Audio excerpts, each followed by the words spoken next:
E quando Jesus diz é chegada a hora, ele estava sabendo que no outro dia ele ia ser entregue à morte. Então Jesus agora dá continuidade. No versículo 19, e os discípulos fizeram como Jesus lhes ordenara e prepararam ali a Páscoa. E chegada a tarde, assentou-se à mesa com os 12. E eu costumo dizer, talvez você não consiga entender, porque você nem mesmo sabia que havia uma diferença entre testamento e aliança. E há uma diferença muito grande, porque na aliança quem morria, como já dissemos, eram os animais, mas agora no testamento, Jesus está dizendo, olha, eu vou deixar um testamento para vocês, mas a garantia que vocês vão ter é o meu sangue. E aqui então, Jesus agora se põe à mesa com os discípulos, como diz aqui o versículo 20, chegada a tarde, assentou-se à mesa com os 12, e quando eles comiam, disse, em verdade vos digo, que um de vós há de me trair. Jesus então agora começa a fazer a preparação para a sua morte. Jesus agora começa a preparar tudo aquilo que ele ia deixar para nós. E aqui Jesus então fala de Judas, um de vós há de me trair. E eu pergunto para você, será que somente Judas traiu Jesus naquele dia? Será que quando Jesus levanta daquela mesa e dali a ceia, e ele sai para o Monte das Oliveiras e ele vai ali para entregar verdadeiramente o seu corpo para os malfeitores, será que somente Judas traiu Jesus? Eu poderia dizer, todos os discípulos traíram Jesus.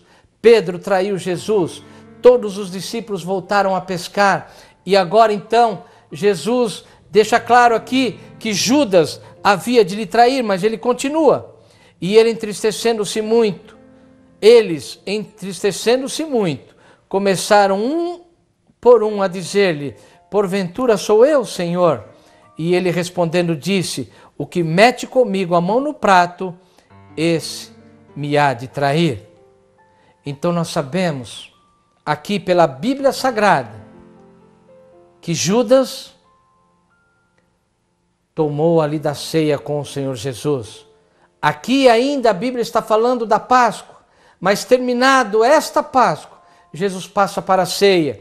E hoje nós vemos, por falta de entendimento dos ministros, dos pastores, não querem dar a ceia para muitas pessoas que estão dentro da igreja. E eu digo, por aí começa os erros, por aí começa a falta de entendimento da Bíblia Sagrada. E aqui Jesus então continua, quando ele diz, em verdade o Filho do Homem vai como acerca dele está escrito, mas ai daquele homem, porque o Filho do Homem é traído, bom seria para esse homem que se não houvera nascido. E respondendo Judas, o que o traía disse, porventura sou eu, Rabi? E ele diz, tu o disseste. Enquanto comiam, Jesus tomou o pão e abençoando-o partiu, e deu aos discípulos e disse, tomai, comei, isto é o meu corpo. E aqui eu quero que você entenda, Jesus agora preparava o corpo para a sua morte. E quando o Senhor Jesus pega o pão e parte o pão e coloca ali em cima da mesa, ele diz para os discípulos, este é o meu corpo. E eu queria que você entendesse isto, porque talvez até hoje você tenha dito que o grande milagre é aquele que Jesus fez multiplicando os pães. Talvez até hoje o grande milagre que Jesus fez foi transformar a água em vinho, mas eu vou dizer para você, o grande milagre do Senhor Jesus é quando ele coloca esse pão em cima da mesa e ele diz, este é o meu corpo. Jesus precisava aqui agora fazer o grande milagre. Jesus precisava transformar o pão em carne. E aqui nesse texto ele diz, e respondendo Judas o que traía disse, versículo 25, porventura sou eu, Rabi? Ele disse, tu o disseste. E Jesus diz, enquanto comiam, Jesus tomou o pão e abençoando partiu e deu aos discípulos e disse, tomai e comei, isto é o meu corpo.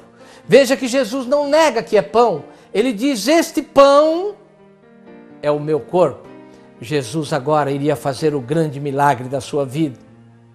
Mas você pode perguntar, por que é que ninguém quis fazer este grande milagre?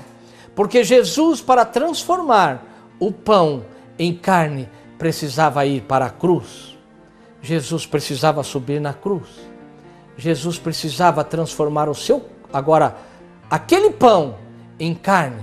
E é isto que Jesus agora vai dizer, quando ele diz também: e tomando o cálice, dando graças, deu-lhe dizendo: bebei dele todos, porque isto é o meu sangue, o sangue do Novo Testamento, que é derramado por muitos para a remissão dos pecados. Veja que agora Jesus põe ali o suco da uva, o vinho, mas ele diz: é o meu sangue. E agora precisava de mais um milagre. Jesus já fez um milagre transformando o pão em carne, mas ele precisa fazer um outro milagre, que é transformar o vinho no seu sangue. E agora então é quando ele diz: porque isto é o meu sangue, o sangue do Novo Testamento. Mas Jesus não disse do novo, como já dissemos. Jesus diz: porque este é o sangue do testamento. Este é o sangue do testamento.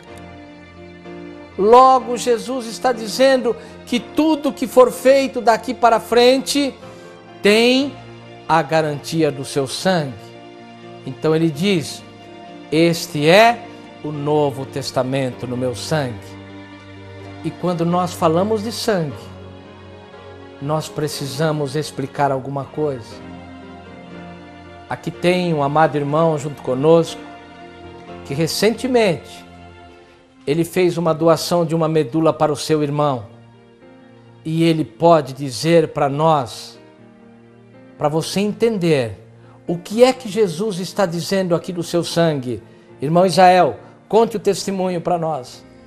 Amém? Eu tive que passar por um processo a qual eu doei a medula para o meu irmão, né? E aí eu tive que fazer o exame de sangue com a compatibilidade, para saber qual tipo, se eu era compatível ao sangue do meu irmão. Normalmente o nosso sangue é composto de 6 dezenas. E aí uma irmã minha fez o teste, ela conseguiu 1 dezena, a outra conseguiu 2 dezenas. E eu, para a honra e glória do nome de Jesus, bateu a 6 dezenas. Nós podemos ver que no sangue está tudo registrado. Toda a nossa vida está no sangue. Então nós podemos ver que o sangue tem um fundamento tão importante para a vida do ser humano, que o sangue é a base de tudo. O sangue contém nele a vida.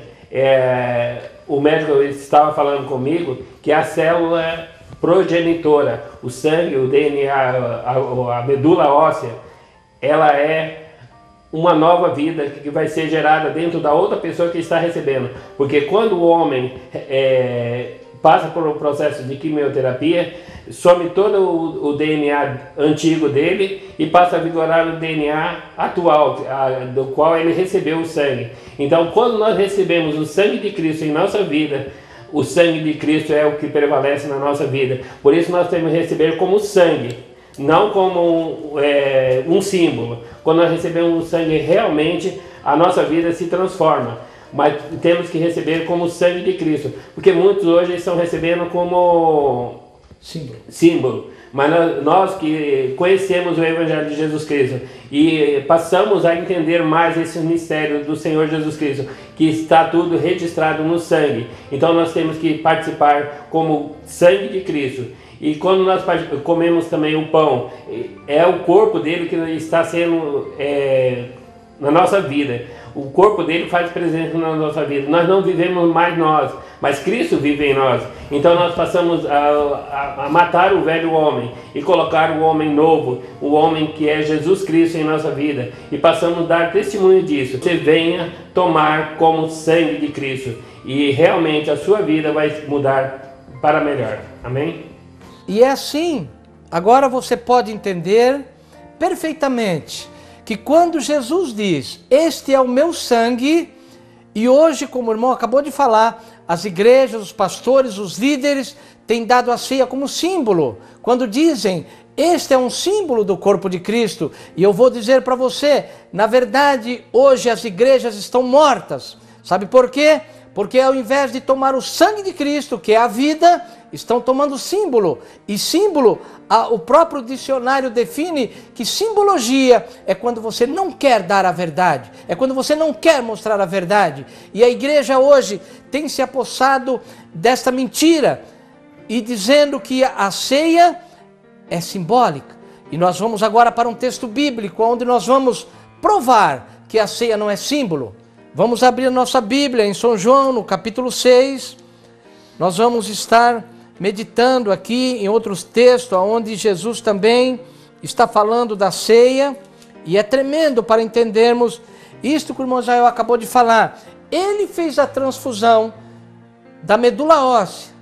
Hoje, na verdade, o irmão dele que recebeu a medula já não tem mais o sangue que era antigo. Aquele sangue foi morto, aquele sangue tinha câncer, aquele sangue estava definido para a morte. Mas o irmão dele recebeu a sua medula óssea. Agora, o que está sendo gerado dentro do seu próprio irmão é a sua vida. Portanto, o que Jesus quer que nós entendemos é que o sangue dele para nós é a transformação. Nós precisamos agora trocar, tirar o nosso sangue, o sangue que está programado para a AIDS, o sangue que está programado para o câncer, o sangue que está programado para a leucemia. Agora nós tiramos e colocamos nas nossas veias o sangue do Senhor Jesus. Nós vamos para a Bíblia Sagrada. Olha o que diz em São João, no capítulo 6, do versículo 51, do versículo 48 em diante. Jesus diz, eu sou o pão da vida. E ele diz, os vossos pais comeram maná no deserto e morreram.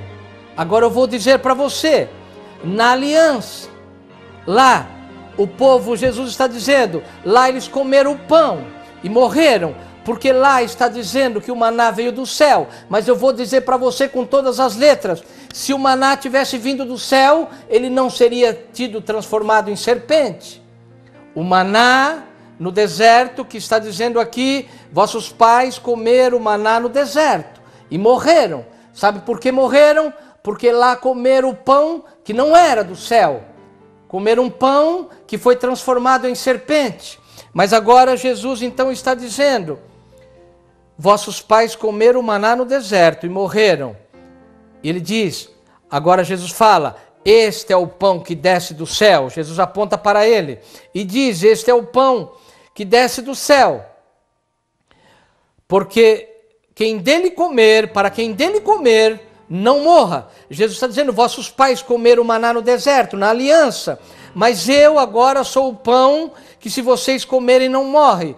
E no versículo 51 diz, eu sou o pão vivo que desceu do céu. Se alguém comer desse pão, viverá para sempre. E o pão que eu der é a minha carne que eu darei pela vida do mundo.